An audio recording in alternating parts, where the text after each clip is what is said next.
I would say that I don't know where they're looking because I run into amazing single men and women all the time. For all my single people out there, I did this for y'all. So, what do you say to women that still are in the mindset of a man should approach me, the God is going to send him to me, and, all this rhetoric? What do you? What camera is that? Is that your camera, Jamie? I think that's your camera. Oh, that's mine. Yeah. There we go. Looks good. Boom. He's a perfectionist. Yeah. Listen, as a photographer, you must. That's why I keep coming back. Thanks, man. You take it easy. Nice meeting you. Welcome, everybody, to the Level Up Podcast. I am your host, Jeremy Cornelius. And in studio, I got one of the members in the networking group that I am a part of. This is our first time sitting down talking. We see each other all the time. And my guest today is none other than Jamie Anderson. How are you? I'm good. Thanks for having me. You're welcome. It's been too long to get to this point. Yeah. It's been a couple of years. Yeah. Yeah. When I was thinking about my next guest, I'm talked about finances. We talked about self-improvement and stuff like that. We need to talk about relationships and, just give my audience something that they can take away. If someone is single right now, before they even think about getting into a relationship right now, what should they do to quote unquote level themselves up? Get out and live life. Be a main character in their life to where they can learn to trust themselves and trust others by building genuine friendships and relationships with people. It doesn't have to be intimate ones, but just learning how to trust people again fully. How to trust themselves in their own decisions. Yeah, and that's big because a lot of people, they go into relationships with the same hurt and trauma, and some of my past relationships too, they bring up, oh, well, my ex did this, my ex did that. What do you recommend them do if they're in that situation, if they're still hurt from previous relationships? Don't get into another relationship, that's for sure, right? Take time to just be by themselves, to work through that, to get to the root of those thoughts. We're supposed to be renewing our mind daily. What are they doing to do that? Yeah. Are they letting those thoughts marinate? Are they buying into those thoughts? If they are, listen, we gotta stop them and turn the other way. That's right, yeah. And your mind could, play some terrible tricks on you. It can take you down deep paths and just lead you into the wrong direction. So I'm glad you mentioned that, renewing your mind. And it's not every day people think about that, if they don't focus on that. So I want my audience to understand what that means. That means that every day you have to become a better person. That means that you don't just stay stuck in the same mindset that you've been in. You always have to, quote unquote, level up. I got a guy, I talk about this guy every time on the podcast, right? So I told him that, I have a relationship coach coming on, and, he's been single for a while, and he wants to know, if he sees somebody in person and he wants to talk to them, how does he approach someone? If it is one of those situations where he is probably never going to see this person again, it's just a one-off, just go up and just have conversation. It's not about the intent of, hey, let's start dating after this, but just having a genuine, just friendly, casual conversation. But if it's somebody that they're going to be crossing paths with on a regular basis, finding out what the interests are, what her values are, what makes her her, Yeah. To where whenever he does approach her, hey, I notice that you value this, this, and this, or that you really like this. I do too, and I would like to get to know you more, if that's okay, right? Yeah. And just invite them out for coffee or something. Listen, one hour for your first, I say 3 dates, but... I like that, yeah. I'm glad you mentioned it too about the, affirmations and noticing the small things and what they're into, because, everybody wants to be recognized for something, if it's something simple, I definitely agree with you on that. Give us a story how you got into your business of coaching single people. So it's a God story. Okay. God put it on my heart whenever I was about 10 years old that I was going to be doing this. I didn't know the term at that time. Obviously, relationship coach, I mean, still is foreign to people. Yeah. I knew I didn't want to be a counselor or a therapist. The marriage that I saw growing up was not one that I wanted to emulate, and I didn't have any marriages in my family that I wanted to emulate. So I knew there had to be more to marriage than what I was seeing. So I always thought I was going to do marriage and family. So whenever I was in my early 20s, I learned the term relationship coach, and that was my aha moment that God was like, bring down the lights, right? Like, this is it. So I was in a dumpster fire of a relationship myself at the time. Okay. And if I went to school, I wouldn't have been supported. And if I did go to school, I didn't have the mindset, the maturity, emotionally or mentally, to be able to start something on my own. It took me 10 years to actually go to the school that I had picked out. Whenever I met my husband, he's like, what do you want to do? I'm like, I want to be a relationship coach for married and family people. He was like, then what are you waiting for? Okay. Right? But it was through school, once we got through the single portion of it, that's where it all switched for me. It wasn't meant for me to do married and families, even though that's, what I grew up, like that's where it all started. It was revealed to me that the decisions that you make whenever you're single is where healthy relationships start. And so that's kind of where it all started, of being a relationship coach for singles. Wow. Yeah, so like growing up, was you the type of person that like would hook people up, see characteristics of two people and be like, oh, I think you should date such and such, was you the type of person that would hook I was people not. up? You wasn't? No. Okay. I have never been a matchmaker type of person. Yeah. I fully believe that God is just kind of a part too much into that process. Yeah. And if he at some point uses me for that fine. But at this, nope. Okay. I'm more on the growth and personal development side. Like, let's get you to the point ready to where you know what it is that you want from a relationship, not just a person, but from a relationship. Like, let's ignore the surface level stuff that you have on your list and get to the real root of what it is that you want. Yeah. Because some of these lists that people come with, like, you don't know what. It's like no wonder people will justify and settle, because there's just so much on their list where they're like, well, all of these are checked, so it's okay if these don't get checked. And that's not the way it should go, right? Yeah. Just as long as 80% of your list is checked, you're good. No, what if something about kids or something about your faith or something about family was in those unchecked boxes? Yeah. It's not going to work. You're settling.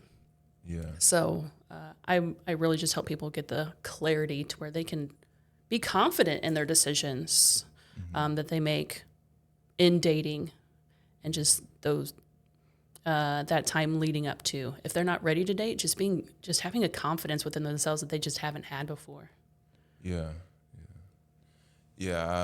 I was on live the other day. I was asking my audience, I told them that we were about to have this podcast, and this guy, he jumped in the comments, and he was just very like destroyed by dating and what he's been seeing in the market and stuff like that. And I guess he fell on the train that, women, there's no good women out here, and and I know it's probably vice versa for some women. So if someone was coming to you, or you just felt led to talk to somebody and you see them going down that path, like, what would you say to them? I would say that I don't know where they're looking, because I run into amazing single men and women all the time, right? They're not putting themselves in the right spaces. If they're doing the same thing over and over, of course you're going to get the same result. And you're going to get cross paths with the same type of people. Get out there and just do things that you enjoy. Like, the most simple thing that I tell people to, like,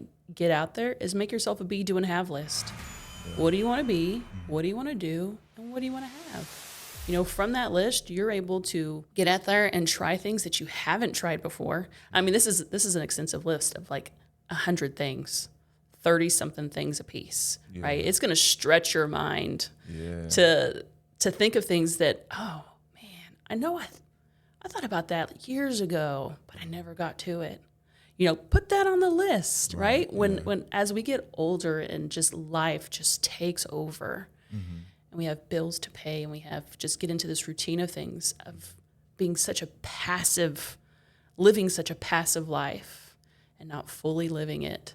This be, do, and have list is something that will get people out there and just living life for themselves, and in the process, meeting people who are doing the same thing. So it seems like your approach is more interactive, like face-to-face, having people, you know, go out and meet people, you know, because there's a lot of these apps and stuff like that. I've been married for, you know, almost 15 years. And that's beautiful. Yeah, so Tinder and all that crap wasn't out, you know, back in my day. But, you know, the single people I talk to, there's all these apps and stuff like that. What do you think about apps and people meeting on apps and stuff like that? Because we had like chat lines back in the day, and I got on the chat line. That's where I met my ex, and it was just terrible. You know, 7 years, just terrible. But what do you think about apps? I think apps are just another way to meet people. Yeah. I don't think it should be the only way, which is what a lot of people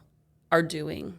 Yeah. They're being passive about it, right? They're not investing much of anything, so they're getting people who aren't investing much of anything in return. They're getting people who are able to sit at home in their bed, in their pajamas, right? Not investing a lot of time, money, or energy into dating or finding somebody. And they're mad because the quality of person that they're getting. Yeah. So it should not be the only thing that you do. You should be going out and doing things. That's right. They find these people on the app. They're sitting there creating a profile all lazy and not picking the right pictures and stuff like that, putting no effort into it. And then they find this person. They get with the person, be like, oh, this person is lazy. You know, you think? Oh, man. I want to stay on this, like, leveling up part. Like, so do you think that someone should be physically attractive to somebody before they start dating? Like, meaning, like, should a person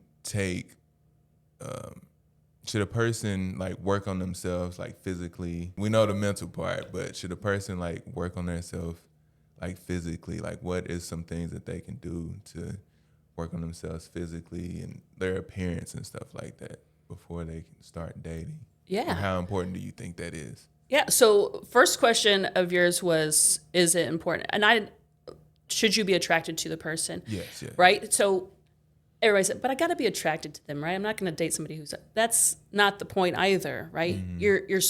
We're called to look at the person's heart, right? God judges us by our hearts. Right. So if you are going to look at somebody based and approach them based on their attractiveness, just be aware that you will be rejected also based on your attractiveness, right? It's very surface level. You may feel like you're a great person, you have a lot to offer, but if they don't feel that you're attractive and that's what you approach them on, they can reject you for the same reasons that you approach them. Do I think that you should work on your physical appearance before dating? Absolutely. If you don't have I feel like your self-confidence, your self-worth, and those types of things are reflected in your appearance because you have control over those things, right? You don't have control on whether somebody's going to find you attractive or not. If what is on the inside of you is on the outside, if you are a male and you go without haircuts or shaving or whatever because on the inside you were just depressed and just life sucks for you and all the things, you're bringing what's on the inside out. And I have noticed, I have heard through conversations with people, one of the most attractive things is confidence. Yeah. Right? Yeah. Whenever you walk into a room and just knowing that you are a good person, you take care of yourself, right? You have something to offer. Like, it shows, and people love seeing that. Yeah. Right? And, fitness, I'm not saying that fitness should be a value in your life. Just being healthy should be a value in your life. I hate whenever people who I know personally go to the gym 3, 4, 5 times a week are being judged on their body type because they don't look like they go to the gym 3, 4, 5 times a week. Yeah. Right? Right. Like, right. that's the part that gets me about the attractiveness. Like, get to know the person, right? Like, just because they don't look the part doesn't mean that that's not something that's a part of them or a part of their routine. Yeah, and I lost 70 pounds. Some people probably can't tell. But yeah, it's like you mentioned, the confidence part of it. I'm gaining more confidence because I know what I'm doing. I know that I'm working towards a goal, and I know that I'm in the gym. Like, if I was single and somebody seen me, they'd probably be like, oh, yeah, he's fat or whatever, and, his body type is, such and such. But, that the confidence part of it I think, is a really big thing, because what you think about yourself, that it shows on the outside, and I think that, some people that I talk to, like, they try to go out of their league, or they think somebody is out of their league, but if you see like somebody and they're working on themselves, they probably don't want somebody that doesn't look like they're not working on themselves, right. So, yeah. I like that word that you use, though, the discipline, and that is the attractive thing about certain areas of life. People who value fitness and health in their life, they find that discipline of being in the gym every day attractive, being able to continue to work towards their goals and just continue to level up those goals as they reach them. All right, let's make more, like the discipline of that. It's the same thing with people's faith, right? Being disciplined in their time with God or going to church or whatever the case may be. That discipline in their life is attractive. Right. People who value goals or ambition and things like that, people find the discipline in creating, like, entrepreneurship or promotion or working themselves up in a company because they know the discipline in their work ethic it takes to be able to do this. Being somebody that just thinks that something should just come to them without working towards it, it's unattractive to a lot of people whenever there's not some sort of discipline behind it. All right, so we're going to talk about it. We're going to talk about this, right? All right, so my wife, she approached me. She has a different story, but whenever she come on, I'm going to let her tell the story. But long story short, she introduced herself, and she's from California, so she's like a different breed, but she. What does that mean? I'm from California. You from California? Yeah, I was born near LA. That's awesome. But it's the women that I dealt with in the past, and I don't mean to, anyway.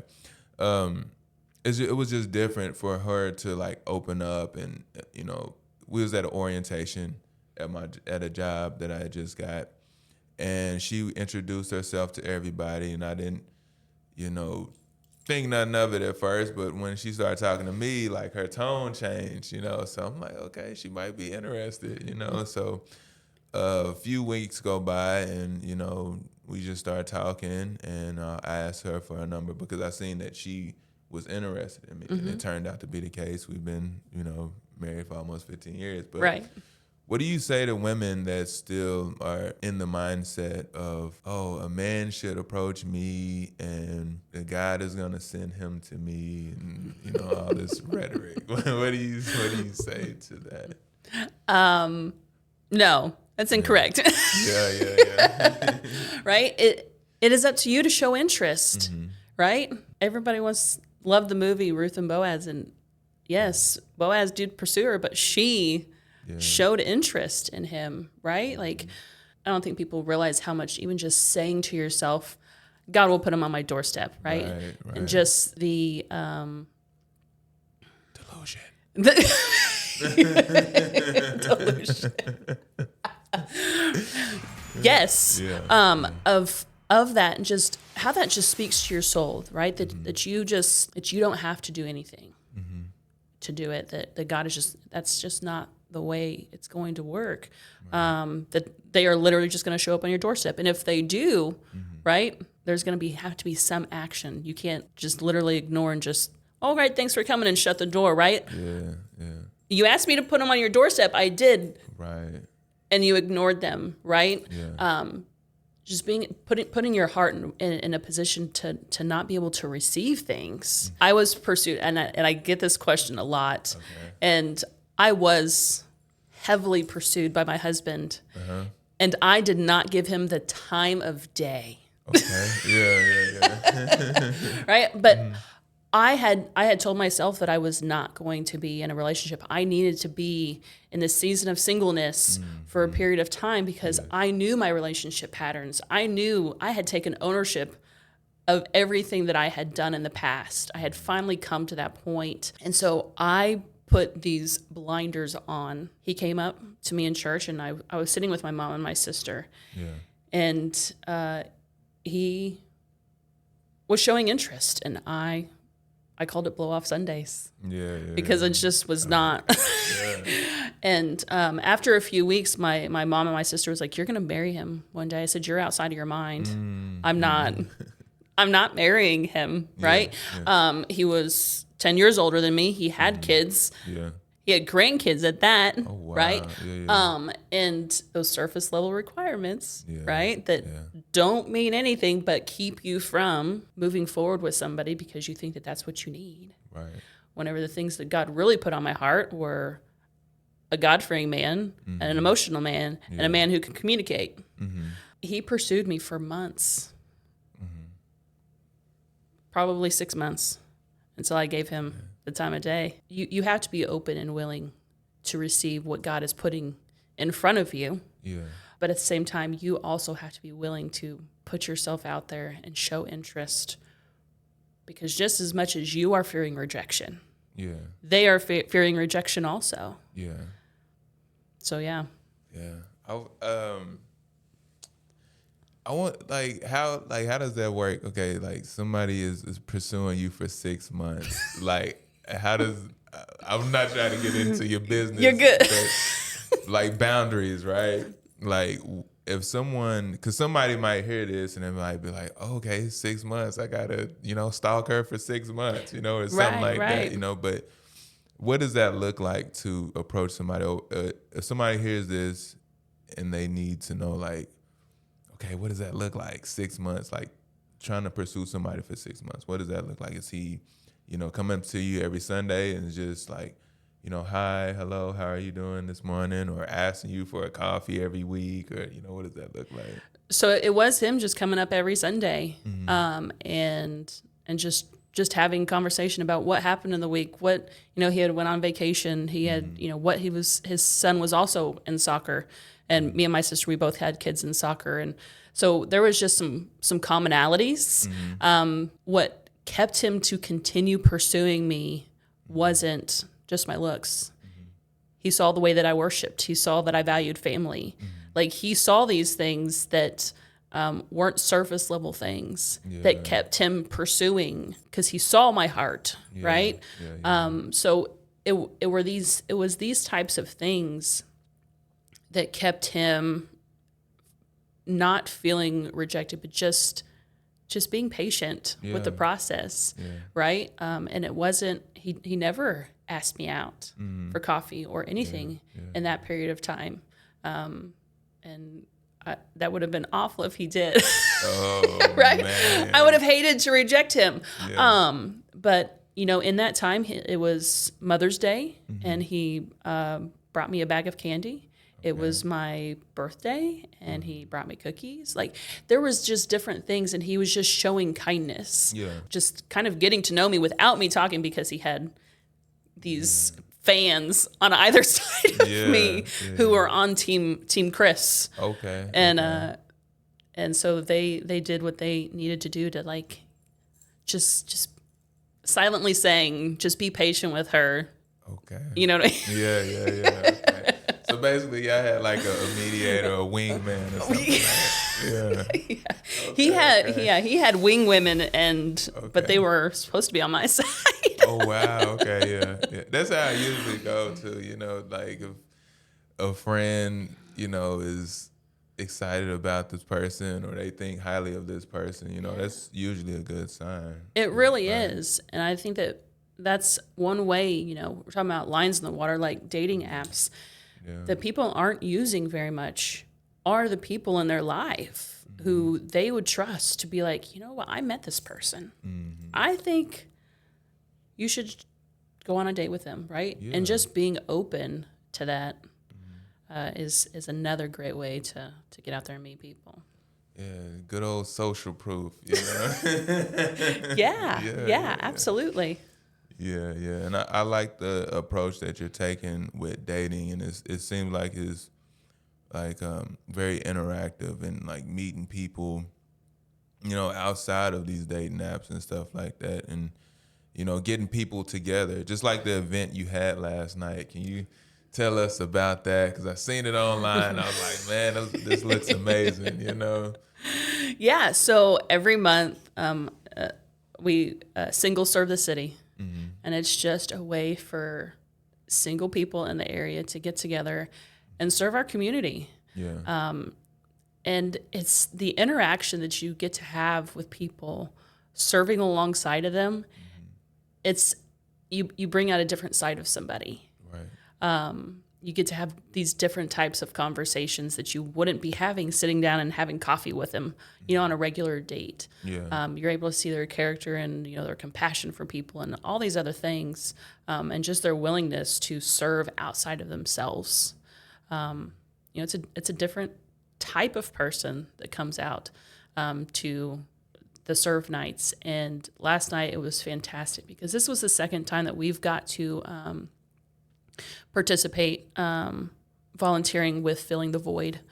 And they're in two cities here in Tulsa, and Kelly is just phenomenal with how this has just worked. So we were able to fill 1,100 bags in the hour and 15 minutes that we were there. And it was 15 singles in 2 assembly lines, just pumping these bags out, to distribute to the homeless. And it was such a fun time. And, being able to encourage the kids to, a lot of these people are single parents, right? Yeah. And so encouraging their kids to get involved and serve alongside of us, is another great part of that. That's awesome. Yeah, and what you're doing is getting like-minded people together. How important is that in dating? Like having somebody that is, like-minded, and I'll get to what I believe in after this. But yeah, how important is that to get for 2 like-minded people to be together? I mean, God calls us to be evenly yoked, and that's not just in our relationship, our marriages, right? It's for community. It's whenever you're single too. You're supposed to be evenly yoked through all areas of your life, right? Paul, who lived a life of singleness, still had community, right? Still surrounded himself with people who he could lean on and who could support him and all of the things who he could go to.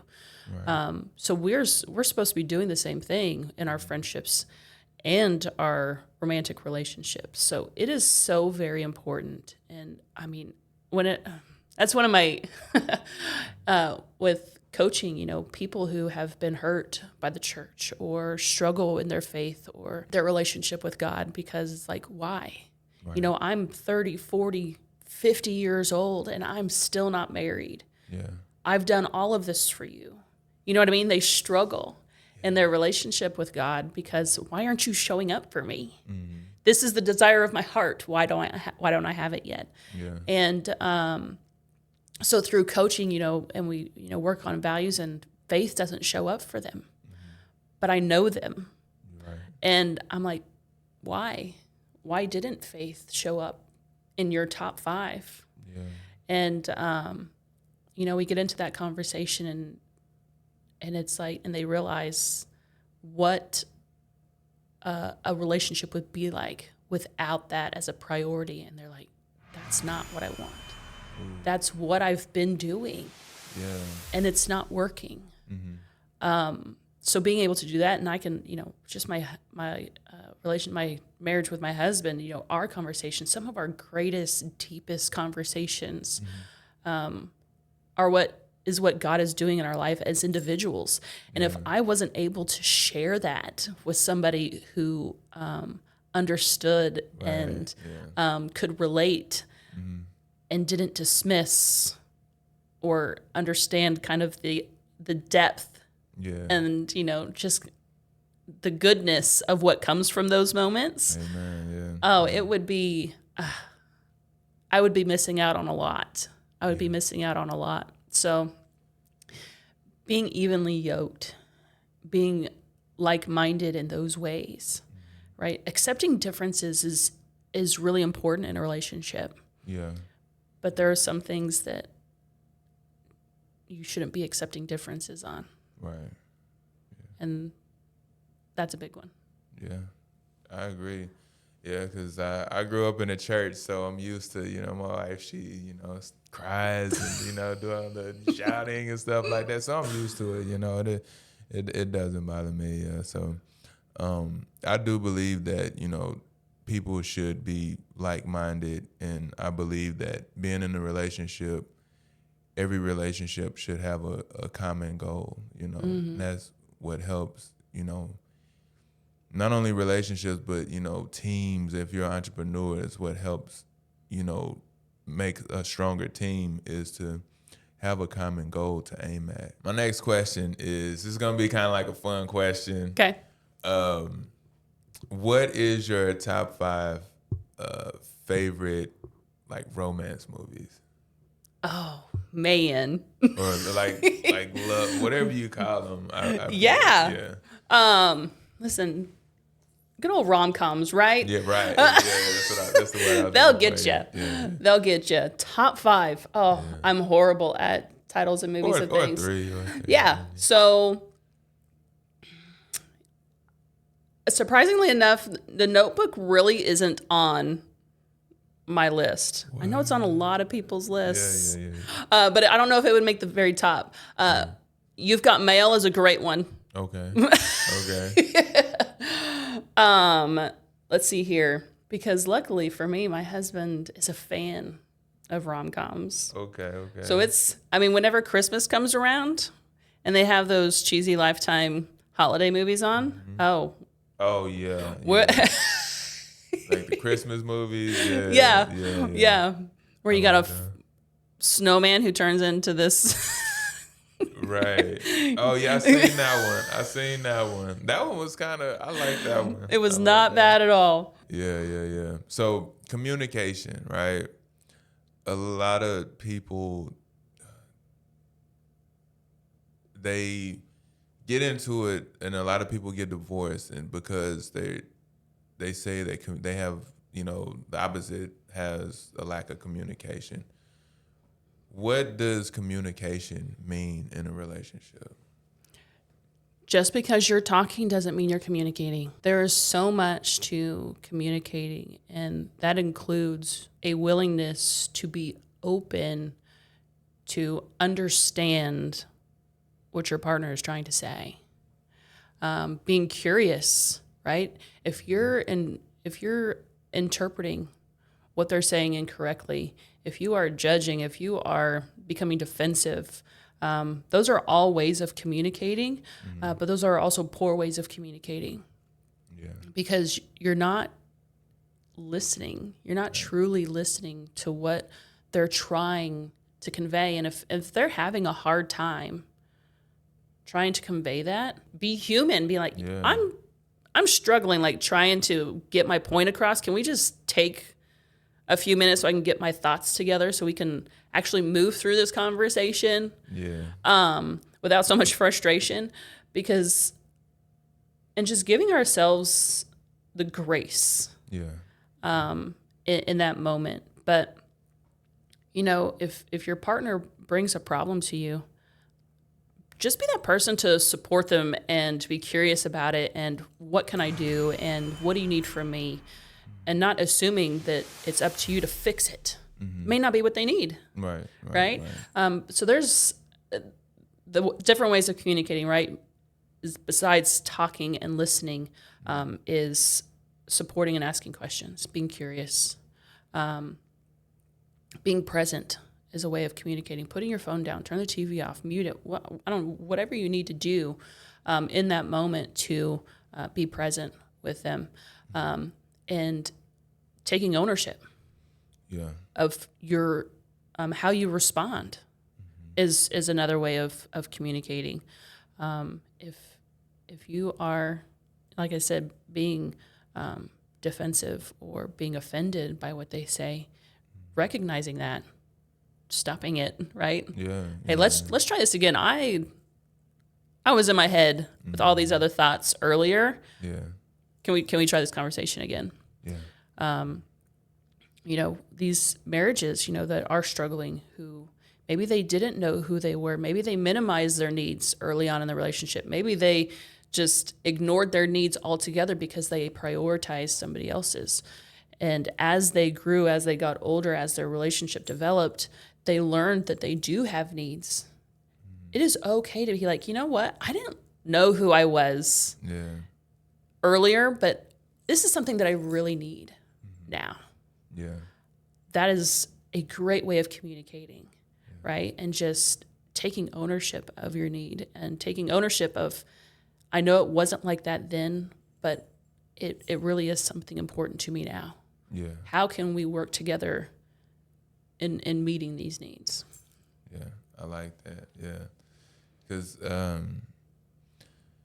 like some people, they think that communicating is, one-sided, and I've seen that a lot and had some experience with that. But the older I got, the more I start to understand that it's like what you said, is both sides, trying to understand each other's side and coming together. And, you may, should you agree on something? Like if y'all are divided on something, like how does that work? If you guys are just at odds with the situation, and like how can some couples overcome that? So just because you understand where your partner is coming from doesn't mean you have to agree. If it's a big decision and one person is not on board with it, then the decision doesn't get made then. It's not time for that decision to be made. If you can't come to an agreement, because you're, like you said, you're supposed to be working towards a common goal. And if one person sees or views that as not working towards that goal, then being able to try and see that point. Or if somebody is just fearful, right? Being able to understand that and be like, you know what, maybe that's a pretty big leap. What if we just try this? Finding ways to say yes to your partner instead of no, because of fear, anxiety, worry, unknown, whatever the case may be. But finding a way to say yes, but maybe it'll look a different way. Maybe you could buy in if it looked a different way. Maybe you could buy in if it wasn't such a large leap, right? Maybe you could buy in if it was working together in this way instead of them going and doing it on their own, right? There are so many different ways that things can work, and that's why they're needs, right? There's gray area. There's room for compromise. They may cause arguments if they're not met, but that doesn't mean that they can't get met by a willingness of both parties. So having those conversations and just being willing to say yes, even if it doesn't look like saying yes to exactly how they said it needed to look. I like that. And, there's always some kind of common ground. So, I like that. I like what you the communication part. So the class that I offer, Water Your Own Grass class, and it's so funny to some of the couples because they're learning each other's love languages. They're learning the attachment styles and doing all these things. But, as stages of life, one of the husbands, his was physical touch, right? But his wife's going through menopause. She does not want to be touched. I'm hot. Get off me. Yeah. She does not want to be touched. Yeah. But it's just for a season, right? It's just for a season. It was like, so what would you be willing to do? Mm-hmm. And she's like, whenever we sit on the couch, we'll touch feet. That's right. Yeah. That's about the extent that she can do it. But it was just a willingness. This is what I'm capable of right now, right? Yeah. But his acknowledgement that this isn't how it's always been, knowing that the person who she is, right, how their marriage has been for however many years that they had been married, and this is just for a season, right? And just being able to show that type of grace and understanding in that moment towards his spouse, that levels up their relationship, their commitment to each other, their adoration and devotion to each other, of just being able to be understanding of both partners' needs, but also understanding the limits in that moment. And that's why what we mentioned in the beginning of this podcast, why the self-healing and the self-work is important. Because if you are still traumatized, if you still are dealing with past issues, like there's no way that you will be able to come to that mutual common ground and understanding with each other, you know. Feeling like you're going to be abandoned or they're going to leave you or there must be somebody else or whatever because that's what happened before. Yeah. That's so disturbing to me, you know. And it's what's it called, self-sabotage, you know. Have you seen that a lot in your field? Yes. And I actually did a workshop on this a few weeks ago. Wow. Yes, of just the way that you self-sabotage in your life and in your how your thoughts, your behaviors are sabotaging good things in your life because you're just scared. So yeah, that was a really good workshop. Hey, you got a lot of stuff going with these singles out here. Yes. So there is no reason why somebody should be single out here in today's market. You know, some people, they complain about and they watch all this stuff on YouTube and they think that the market is just bad in the dating market and stuff like that. But Jamie is providing all of these services, so you have no excuse not to get the person that you want if you're doing the work. So we are about to wrap up. Jamie, I'm gonna let you, let everybody know where they can find you if they're interested and they want to find someone in 2026. You can find somebody this year, y'all. Yeah, absolutely. So you can find me on Facebook, Jamie Anderson, or Tulsa's Relationship Coach and Singles Guru, on Instagram, Tulsa's Relationship Coach. Find me at any of the events that I offer. Singles Serve the City is on Facebook. Second Thursday Game Night, a single social event, is on Facebook. If you want something that's about personal development, if you want it in a group setting or a one-on-one to where you can just be a little bit more vulnerable and honest, there's so many things just to meet you right where you're at.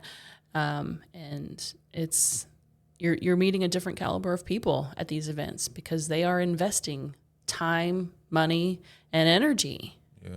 And that's not what they're getting on dating apps. Yeah. So it's a good time. It's a good time. Yeah. And these people are intentional, y'all. These are not just people who are just trying to do hookups and stuff like that. These people are, looking for something long term, so that's you. If you still believe in love and all the stuff, you might want to, get in contact with Jamie. So, when somebody reaches out to you, do you do online too as well? Because my audience is all online. They're everywhere. Yeah. So online. Okay. I do offer online. Okay. Yeah. All right, and they can still you can still put them through the give them the homework that they can do in their city or whatever they're at. Just to find singles and stuff, to find other people. Okay. Yeah. So I'm on school.com. Oh, wow. Okay. I got to give me one. Yes. Yes. My school community is Society Single or Christian Single. Mm. And do live devotions every day. There's curriculum on there that's free to them to be able to start the work on themselves of getting, a relationship, and getting to know each other. And then understanding them a little bit more to where they can stop repeating those habits and patterns. That's right. That's right. Yeah, send me all of these links. I'm going to put them all in the chat room for my audience. You know, for all my single people out there, you know, I did this for y'all. So, yeah. So, thank you so much, Jamie. Yeah, thanks for having me. This is a great time. Yes. You're welcome. You're welcome. So, this has been another edition of Level Up Podcast. And the ebook is out right now. The Discord is out right now. And we also have a Facebook community. We got merch coming soon, too, y'all. So, y'all stay tuned for that. I am Jeremy Cornelius, and this is Level Up Conversations.